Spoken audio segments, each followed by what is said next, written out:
반갑습니다. 내 집 찾기입니다. 자, 이번 영상에서는 가밀지구의 미래와 전망에 대해서 한번 이야기해 보겠습니다. 제가 보는 미래와 전망입니다. 가밀지구에 대한 전망은 전반적으로 밝다고 얘기를 하고 싶어요. 가장 큰 이유로는 이제 서울에서도 인기가 좋다고 하는 강동구, 송파구 쪽이랑 멀지 않은 게 좀 메리트가 있고요. 한마디로 위치가 좋다는 거겠죠. 그런 것부터 해가지고 몇 가지 확실한 장점들이 가밀지구에는 있는데요. 몇 가지 변수가 있어서 그래요. 삶의 질을 좌우할 수 있는 그런 요소가 될 것 같기도 하거든요. 우선적으로 얘기할 수 있는 거는 송전선로예요. 제 영상을 보신 분들은 확인하셨나 모르겠어요. 송전선로가 그렇게 멀지 않은 곳을 지나고 있어요. 산 쪽을 보시면은 더 잘 보이는데요. 그 이유는 동서울 전력소가 별로 멀지 않은 곳에 위치해 있어서 그래요. 전기와 관련된 시설이 우리한테 꼭 필요한 거임에도 불구하고 이미지는 솔직히 많이 안 좋잖아요. 영화에서도 그렇고 밀양 송전탑 큰 문제였죠. 이런 것들을 생각해 보면은 송전탑은 반기지 않는 시설 중에 하나예요. 단순히 보면은 이제 경관을 해칠 수 있다, 이런 게 단점일 수 있겠죠. 솔직히 이게 없어지는 거는 사실 불가능해요. 왜냐면 서울이나 그 주변에는 아파트에 사는 사람들이 많죠. 아파트의 특징은 작은 공간을 차지하면서도 많은 사람이 살 수 있는 효율성의 극대화에 무게를 둔 주거 형태예요. 가구당 필요한 전기는 있죠. 그러다 보면은 대용량으로 전기를 운반할 수 있는 설비가 필요한데, 그것이 바로 가밀지구 근처에 있는 동서울 전력소입니다.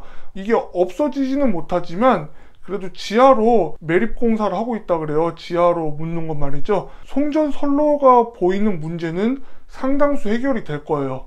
그 이상으로 이제 걱정하시는 분들이 있죠. 지하로 간다 그래도 걱정되는데 하시는 분들은 개인적으로 제 의견을 말씀드릴게요. 그냥 시골 가서 사시는 게 좀 더 편할 거예요. 사람들이 많이 사는 동네에는 지금 전봇대가 별로 안 보이죠. 그만큼 전선조차도 땅속에 묻혀져 있는 경우가 굉장히 많거든요.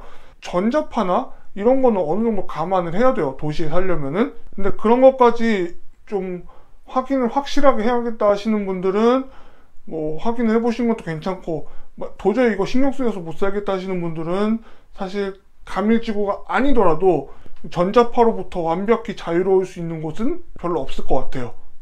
관건은 이제 지하로 묻는 데 있어서 얼만큼 잘 시공을 하냐는 거예요. 이게 부실 시공만 안 되면은 사는 데에는 크게 지장이 없을 거라고 예상하고 싶습니다. 우리 사는 곳 주변에는 발전소가 많이 있어요. 눈에 띄지 않을 뿐이고, 그에 비해 상대적으로 그린벨트라서 송전탑 설치가 좀 자유로웠던 가밀동 일대에서는 송전선로가 보였던 거고, 그렇게 해석하시면 되겠습니다. 지금보다는 좀 더 다양한 방향으로 도로가 뚫리면은 가밀지구는 더 발전할 수 있을 것 같아요. 가밀지구 뿐만이 아니라 이 주변에 감북동, 초이동, 그리고 송파구 올림픽 선수촌 뒤쪽으로 개발이 안 된 그린벨트 지역이었는데요.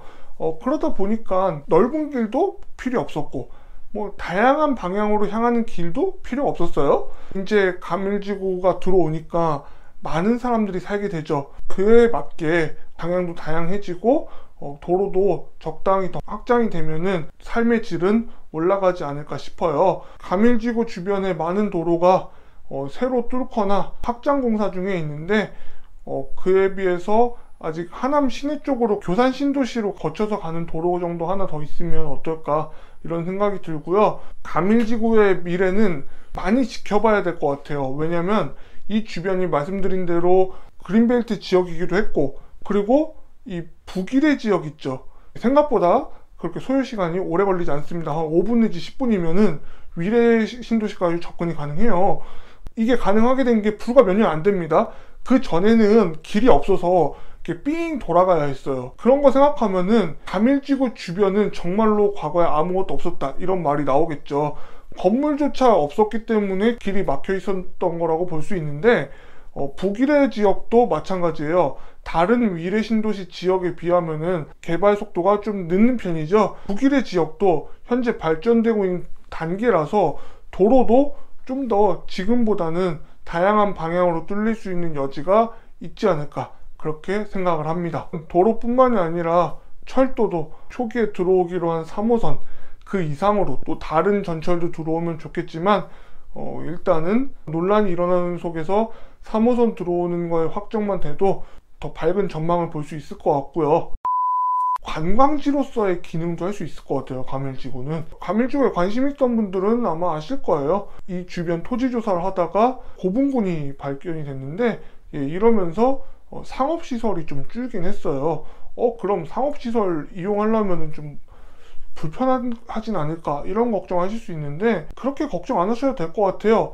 왜냐면 길의 지역에 스타필드도 있고 도로 확장만 좀 더 잘 되면은 하남 시내에 위치한 코스트코나 아니면 스타필드 하남이나 가는데 크게 어려움은 없습니다.